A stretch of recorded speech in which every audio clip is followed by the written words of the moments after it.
वज़ीर-ए-आज़म शहबाज शरीफ का उज़्बेकिस्तान का दौरा। उज़्बेक वज़ीर-ए-आज़म वज़ीर ख़ारजा ताशकंद के मेयर ने वज़ीर-ए-आज़म का इस्तकबाल किया। नायब वज़ीर-ए-आज़म इसहाक डार, वफाकी वज़रा अताउल्लाह तारर और जाम कमाल भी वज़ीर-ए-आज़म के हमरा और वफाकी वज़ीर अब्दुल अलीम खान मोमन ख़ुसूसी तारिक फ़ातमी भी वज़ीर-ए-आज़म के हमरा हैं। वज़ीर-ए-आज़म शहबाज शरीफ ने ताशकंद में यादगार आज़ादी का दौरा किया। उज़्बेकिस्तान की अजीम तारीखी शख्सियात को खराजे अकीदत पेश किया। शहबाज शरीफ ने यादगार पर फूल रखे। वज़ीर-ए-आज़म के दौरे के दौरान पाकिस्तान और उज़्बेकिस्तान के दरमियान दो तरफ़ा ताउन की मुफाहमती याददाश्तों और मुआहदों पर दस्तखत होंगे। ताउन बढ़ाने के लिए ताशकंद में पाकिस्तान और उज़्बेकिस्तान बिजनेस फोरम का इनेकाद होगा। वज़ीर-ए-आज़म शहबाज शरीफ बिजनेस फोरम से खिताब करेंगे। सदर ममलिकत आसिफ अली जरदारी से पाकिस्तान पीपल्स पार्टी पार्लिमानी वफ्द की मुलाकात की अंदरूनी कहानी सामने आ गई। ज़राई के मुताबिक पीपल्स पार्टी पार्लिमानी वफ्द और रहनुमाओं ने शिकायत के अंबार लगा दिए। पार्लिमानी वफ्द ने बताया कि इंतजामी मामलात में पीपल्स पार्टी अरकान को मद्देनज़र नहीं रखा जा रहा। तरक्याती फ़ंड की तकसीम के मामले में भी तरजीह नहीं दी जा रही। पीपल्स पार्टी के पार्लिमानी वफ्द ने हल्कों के मसाइल पर भी आगाह किया। सदर ममलिकत आसिफ अली जरदारी ने यह भी कहा कि इत्तेहादी हुकूमत के साथ चलना मजबूरी है। जानता हूँ कि तहरीरी मुआहदे के निकात पर दरामद नहीं हो रहा। पार्लिमानी वफ्द बजट आने तक मसाइल हल होने का इंतजार करे। वफाकी वज़ीर एहसन इकबाल ये कहते हैं कि जो आज जेलों में हैं वो अमेरिका के पांव गिर रहे हैं। हम भी जेल में थे लेकिन अमेरिका से भीख नहीं मांगी कि माई बाप हमें छुड़ाओ। आज आरिफ अलवी अमेरिका जाकर कहता है कि पाकिस्तान पर पाबंदी लगाई जाए। ये लोग आज पाकिस्तान को बदनाम कर रहे हैं।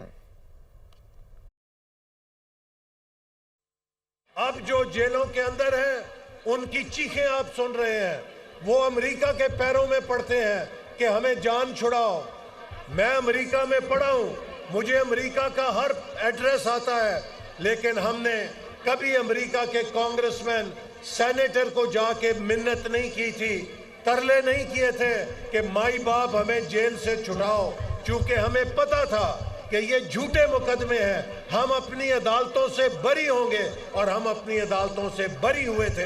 हमने कभी किसी के आगे भीख नहीं मांगी थी।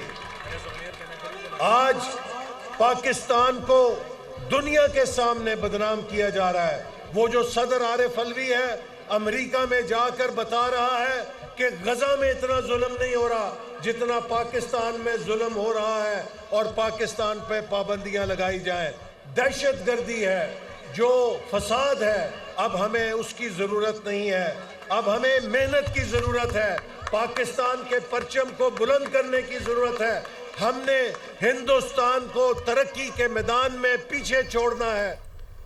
बानी पीटीआई से मुलाकात के बाद अलीमा खान ने मीडिया से गुफ्तगू करते हुए कहा कि बानी ने पाकिस्तान का मैच देखा है। मैच हारने पर उनको बड़ा दुख था। उन्होंने ये भी कहा, मेरे मुताल्लिक सिर्फ पार्टी के अहदेदार बात करें। बानी पीटीआई की सेहत बिल्कुल ठीक है। ज़राए से खबरें चलाना और बिलमुशाफा मुलाकात में बहुत फ़र्क होता है। सारा आज गुस्सा इमरान खान का क्रिकेट पे निकल गया। उनको बड़ा दुख था। उनकी सेहत बिल्कुल ठीक है। यहाँ से आपको पता है, आप सबके वो सोर्सेज होते हैं, वो फिर आप एक खबर डिस्ट्रैक्शन के लिए आप ये निकाल दें कि इमरान खान बेहोश होके गिर गए, तो उस पर तो वो हंस रहे थे। लेकिन मैंने कहा हंसने की बात नहीं, पीछे बाहर आपको तो नहीं पता कि कितना परेशान लोग हो जाते हैं। और हमें शुक्र है कि इमरान खान की अपने बच्चों से बात हुई थी हफ्ते वाले दिन, इसलिए मैंने बच्चों से पूछ लिया था, तो हमें ये तसल्ली हो गई थी कि ऐसी कोई बात नहीं हुई। क्योंकि इमरान खान के बेटे जो सुलेमान कासिम है, उन्होंने डिटेल में बताया कि उनकी बात से कैसे गुफ्तगू हुई। रहनुमा तहरीक इंसाफ सलमान अकरम राजा कहते हैं कि बानी से मुलाकात हुई, वो बिल्कुल ठीक हैं। बानी की अहलिया से मुलाकात नहीं कराई जा रही। बानी ने मुझे चीफ जस्टिस को खत लिखने के लिए कहा है। बतौर साबिक वज़ीर-ए-आज़म बानी को उनके हुकूक नहीं मिल रहे। बानी ने जुनैद अकबर पर भरपूर एतमाद का इजहार किया। हमारी अभी खान साहब से मुलाकात हुई है। अल्लाह के फजल से खान साहब बिल्कुल ठीक ठाक हैं, उनकी सेहत बिल्कुल ठीक है। उनकी अहलिया से उनकी मुलाकात नहीं कराई जा रही, जो कानून और अदालतों के फैसलों के तहत उनका हक है। मुझे उन्होंने हिदायत की है कि मैं चीफ जस्टिस पाकिस्तान को एक ख़त लिखूं। जो उनके हुकूक हैं बतौर कैदी, बतौर एक वज़ीर आज़म, वो उनको नहीं मिल रहे। खैबर पख्तूनख्वा के हवाले से खान साहब ने जुनैद अकबर साहब की जो सदारत है उस पर एक दफ़ा फिर भरपूर एतमाद का इजहार किया। उमर अयूब साहब ने बाकायदा खान साहब से इजाज़त ली थी और इस इजाज़त के बाद ही हम मिले थे। जिन लोगों को फारिग कर दिया गया है उनको ठोस वजूहात की बिना पर फारिग किया गया है। कोई इस हवाले से दो राय नहीं है। और सिंध में जो सूरत हाल है इस वक्त, जिस तरह सिंध के अवाम के हुकूक पे हमला है, सिंध के हारी के हुकूक पर हमला है, सिंध के पानी के हवाले से जो खिलवाड़ किया जा रहा है, वो हमने खान साहब को बताया कि पूरा सिंध इस वक्त सरापा एहतजाज है। हमने वादा किया है सिंध के अवाम से, खान साहब बिल्कुल हमारे साथ इस वादे पे खड़े हैं कि हम सिंध के हुकूक के लिए लड़ेंगे। कौमी असम्बली में अपोजिशन लीडर उमर अयूब ने कहा है कि मौजूदा हुक्मरानों के पास मैंडेट नहीं है, हुकूमत को इलेक्शन की तरफ जाना चाहिए। अपोजिशन का वफ्द कराची में मौजूद है, मुख्तलिफ पार्टियों से मुलाकात की जा रही हैं। बानी PTI और बुशरा बीबी से पार्टी क़यादत को मिलने नहीं दिया जा रहा। वो ATC सरगोदा के बाहर मीडिया टॉक कर रहे थे। लाहौर के चिल्ड्रन हॉस्पिटल में बोन मैरो ट्रांसप्लांट के 150 कामयाब operations. Bone marrow transplant operation पर 42 लाख से ज्यादा अखराजात हुकूमत पंजाब अदा कर रही है।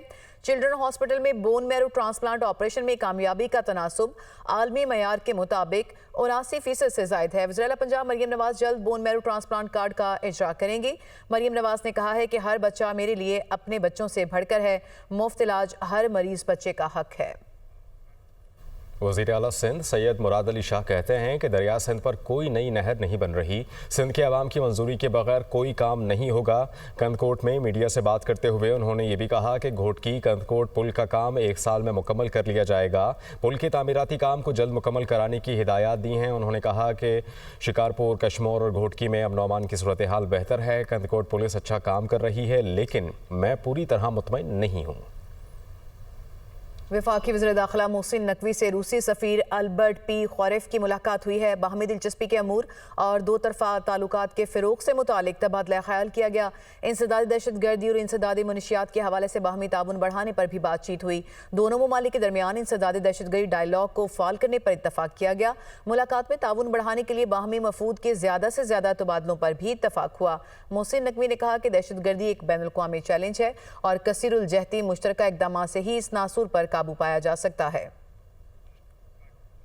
JUI सरबराह मौलाना फजल रहमान की कतर में हमास रहनुमाओं से अहम मुलाकातें। तर्जुमान JUI असलम गौरी के मुताबिक मौलाना फजल रहमान ने हमास के साबिक सरबराह डॉक्टर खालिद मशल से मुलाकात की, शहदा की ताज़ियत और ज़ख्मियों की जल्द सेहतियाबी की दुआ की। सरबराह JUI ने हमास रहनुमाओं को पाकिस्तानी अवाम के जज्बात से आगाह किया। मौलाना फजल रहमान की जानिब से हर किस्म के ताउन की यकीन दहानी भी कराई गई। लाहौर के इलाके मॉडल टाउन से पुलिस एहलकारों के हाथों डॉक्टर के अगवा का मामला। डॉक्टर मुख्तार हुसैन को अगवा करके पैसे निकलवाने वाले पुलिस एहलकारों की फुटेज भी मंजर-ए-आम पर आ गई। 3 मोटरसाइकिलों पर सवार 6 मुलजिमान डॉक्टर को ATM पर लेकर गए। एक पुलिस एहलकार मुंह पर नकाब चढ़ाकर ATM मशीन तक डॉक्टर को लेकर गया। फुटेज में डॉक्टर मुख्तार को पैसा निकलवाकर पुलिस एहलकारों को देते हुए देखा जा सकता है। पुलिस एहलकार बैंक में मौजूद बकाया रकम भी निकालने के लिए दबाव डालते हैं। ATM कार्ड की हद 1 लाख रुपए रोजाना होने की वजह से 1 लाख रुपए ही निकल सके। मुलजिमान डॉक्टर को पहले मॉडल टाउन घर से गुजुमता ले गए। गुजुमता से घर फोन करके एक पुलिस एहलकार बैंक कार्ड लेने वापस डॉक्टर के घर गया। मुलजिमान ने जनरल अस्पताल के करीब निजी बैंक से रकम निकलवाई। वारदात में मुलव्वस 3 पुलिस एहलकारों को गिरफ्तार किया जा चुका है। मुस्तफ़ा आमिर कत्ल केस के मुलजिम का रिमांड ना देने वाले ATC के मुंतजिम जज से इंतजामी इख्तियारात वापस लेने की सिफारिश। सिंध हाई कोर्ट के जस्टिस जफर राजपूत की सरबराही में 2 रुकनी बेंच का तफसीली फैसला जारी। 2 रुकनी बेंच ने रिकॉर्ड टेम्परिंग के इल्जामात के बाद एडमिनिस्ट्रेटिव जज से इख्तियारात वापस लेने की सिफारिश की। ऐसे जज को ओहदे पर रहने का इख्तियार नहीं है। कायम मुकाम प्रोसिक्यूटर जनरल सिंध मुंतजिर मेहदी अदालत ने मामला कायम मुकाम chief justice Sindh high court को भेज दिया। फौजी अदालतों में सिविलियंस के ट्रायल से मुतालिक केस जुर्म की नौयत नहीं, मुलजिम के स्टेटस को मद्देनजर रखकर फौजी अदालतों में ट्रायल होगा। स्टेटस देखना होगा कि मुलजिम आर्म फोर्सेस से ताल्लुक़ रखता है या फिर सिविलियन है। बानी PTI के वकील उज़ैर भंडारी के दलाइल। जस्टिस मुसरत हिलाली ने रिमार्क्स दिए, आर्मी एक्ट से तरमीम के मुताबिक तो गठजोड़ साबित होने पर सिविलियन का ट्रायल हो सकता है। गठजोड़ साबित होने पर ट्रायल का मतलब मुलजिम का स्टेटस नहीं, जुर्म देखकर ट्रायल होता है। जस्टिस मोहम्मद अली मजहर ने कहा कि आपने दलाइल में कहा कि फौज अदालती इख्तियारात इस्तेमाल नहीं कर सकती। अब आप कह रहे हैं कि फ़ौज अपने लोगों तक तो ये इख्तियार इस्तेमाल कर सकती है मगर सिविलियन की हद तक नहीं।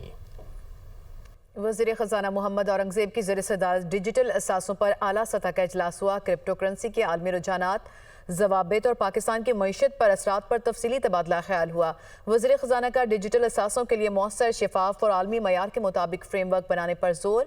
फेटिफ गाइडलाइंस के मुताबिक डिजिटल असासों की ज़ाबिताकार को यकीनी बनाने की हिदायत। हुकूमत की ब्लॉक चेन टेक्नोलॉजी को मालियाती शोबे में तरक्की के लिए बरोकार लाने पर तवज्जो। हुकूमती बुनियादी ढांचे और सरकारी इदारों के असासों की टोकनाइजेशन पर गौर। टोकनाइजेशन से सरमायाकारी के मौके बढ़ेंगे, कैपिटल मार्केट को फ़रोग़ मिलेगा, वज़ीर ख़ज़ाना की जानिब से ये कहा गया। पाकिस्तान और IMF के दरमियान क्लाइमेट फाइनेंसिंग के लिए मुज़ाकरात का दूसरा रोज़। IMF तकनीकी वफ़द और सूबाई हुकूमतों के हुकाम के दरमियान बातचीत। सूबा पंजाब और बलूचिस्तान के हुकाम ने तकनीकी वफ़द से बातचीत की। ज़राए के मुताबिक IMF की जंगलात और आबी गुजरगाहों के करीब नई तामीरात रोकने की तजवीज़। वफ़द की कुदरती आफात से बरवक्त निमटने के लिए इस्तेदाकार को बेहतर बनाने की हिदायत। IMF का सूबों से मौसमियाती तब्दीलियों के लिए तरक्याती मनसूबों को जियो टैग करने का मुतालबा।